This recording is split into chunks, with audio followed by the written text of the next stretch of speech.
There's an issue.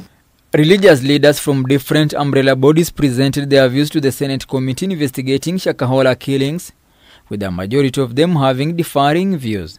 Take an example of Mackenzie telling his followers that you have to fast and die in order to see Jesus. Now, nobody can actually prove whether those who have died have not seen Jesus. And within a very short time, the committee investigating circumstances under which Mackenzie managed to lure people into his cult teachings is required to give recommendation to the state on how churches will be regulated in the country.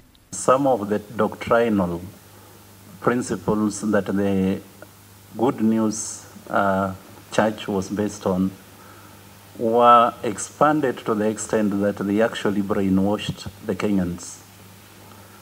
And therefore, our idea is that the government, also in collaboration with the umbrella bodies, should be able to gauge this element of instrumentalization of religion. Leaders present were of the opinion it was difficult for the state to regulate churches and instead preferred on self-regulation, noting whatever happened in Shakahola was criminal. When we regulate ourselves, because we know what we had agreed with them in terms of faith and in terms of conduct, then we'll be able to detect it in good time. The challenge we are facing with the Shakahola situation, and Mackenzie in particularly, is that we don't know if he ever went into any umbrella body. They say information on how Mackenzie was misleading his followers into his barbaric teachings was shared with the authorities, but little was done to prevent the damage. we want compliance with the existing law. As NCSK, we believe that if the Societies Act is effectively implemented by the Registrar of Societies, that some of these problems will not even be there. The representatives from the National Council of Churches of Kenya also gave a warning against the state interfering with the religious bodies, as it is enshrined in the Constitution. The competence of those who investigate religious matters.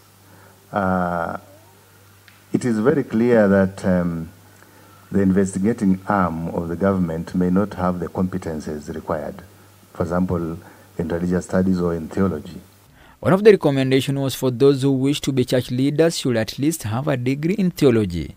This proposal was rejected immensely by those who were present. A minimum qualification for someone to open a church in this country is a degree in a minimum in theological education. That is the only person who can register there.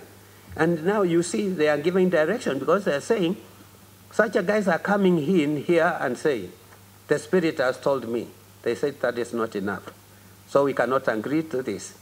We want someone who has gone to school even and come up with a certificate to show. This being part of a continuing process on gathering views on how to regulate churches in the country as ordered by the state, the Senate committee is required to visit families of Shakahola victims as part of their fact-finding mission. Meanwhile, 10 bodies have been exhumed from Shakahola, bringing the total number of bodies at 274. The exhumation process will continue on Monday as investigators continue to piece up information on the unfortunate massacre. Franklin Wala, K24 TV.